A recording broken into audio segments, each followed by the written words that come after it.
Hello, friends. Happy Friendship Day. Most of the people in this world are busy celebrating Friendship Day by meeting their friends, having parties, and spending time together. However, have you taken a moment today to thank God for being your best friend? Well, you must be thinking and exclaiming, "Oh, God is invisible to us, so how can He be our closest friend?" Let me explain this to you. Have you ever been outside during the really windy period of time? The wind does not appear evident. However, its presence is still detectable. It can cause leaves to fall from trees and bend them. Things blow over and waves are created in the sea. Believing that it exists is not too difficult. Despite believing invisible, we take it to be real, since it affects us or the objects around us in some way. Similarly, our eyes are not able to see Jesus. However, we are able to perceive His presence. Many people are able to demonstrate how Jesus has impacted their lives via their testimony. You can truly encounter Jesus if you have faith in Him. Friends, the Bible provides an indefinite number of examples and solutions to all our questions. Peter was arrested and imprisoned by the king called Herod for disclosing information about Jesus after he had returned to heaven. Even though Peter was in a risky circumstance, he was aware that he could pray to Jesus, since Jesus was his closest friend and had assured him of his assistance. In the middle of the night, Peter was abruptly awakened by the pleasant voice that said, "Hurry, get up." Peter was unaware of what was happening. Large chains encircled both of his feet, but he followed the friendly voice and got to his feet. The chains abruptly broke off. "Put on your coat and come with me," the voice ordered. Peter, pondering whether this was all a dream or a genuine thing, followed him out of the prison.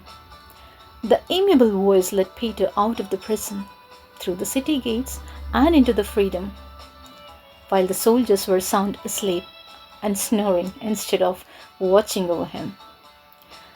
The man was vanished by the time Peter turned to thank him. This demonstrates that one of Jesus' angels was dispatched to assist him. In this instance, it is evident that Jesus fulfilled his assurance to his followers that he would always be at their sides and would listen to them in prayer. In another situation, following Jesus' house visit, Zacchaeus behaved differently. He made a conscious effort to make things right and gave up his wicked lifestyle. And in another situation, when their brother Lazarus passed away, Jesus felt his friend's anguish as well. Mary and Martha perceived Jesus as a close friend who was concerned about what they were feeling and thinking because of his empathy.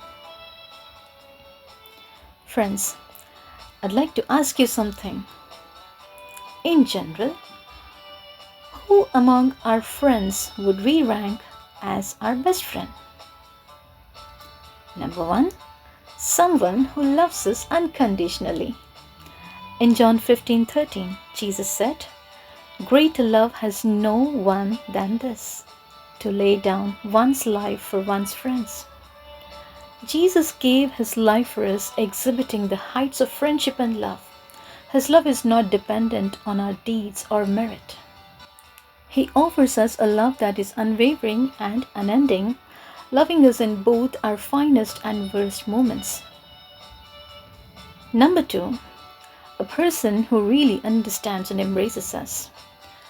Jesus has a deeper understanding of us than anybody else could. Psalm 139:1-2 says, "You have searched me, Lord, and you know me. You know when I sit and when I rise. You perceive my thoughts from afar." Jesus is aware of our hopes, dreams, and anxieties.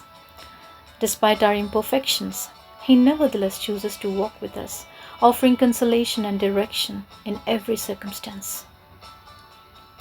Number 3, someone who is encouraging and supportive.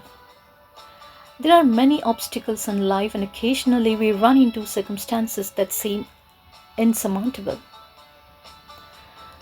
Jesus reassures us in Matthew 11:28, "Come to me, all you who are weary and burdened, and I will give you rest." He is our constant companion, bearing our weight, uplifting our emotions, and giving us the willpower to press on. And the fourth one is the confident person. Jesus will listen to us at all times. In Philippians 4:6, we are encouraged to present our requests to God. We may talk to Him about anything and everything because we know that He will listen to us with compassion and an open heart. Through prayer and His teachings, He provides insights and direction that helps us deal with the challenges of life. Fifth one is someone who motivates us to improve. Jesus is the epitome of kindness, humility, and love. He instills in us the values of unselfish service, love for one another, and forgiveness as we have been shown. By imitating Him, we develop our faith and character and get closer to Him every day. And the last quality that we see in our best friend is someone who is loyal and faithful. Hebrews 13:5 assures us of Jesus' unwavering presence. "Never will I leave you, never will I forsake you." Jesus' friendship endures in a world that is ever changing and where connections might break down. His presence is a consoling anchor in our life, and He keeps His promises. My dear friends, our greatest friend is Jesus Christ, who provides us with unfailing love, compassion, support, inspiration, guidance, and loyalty. Accepting His friendship changes our life and fills us with happiness, hope, and serenity.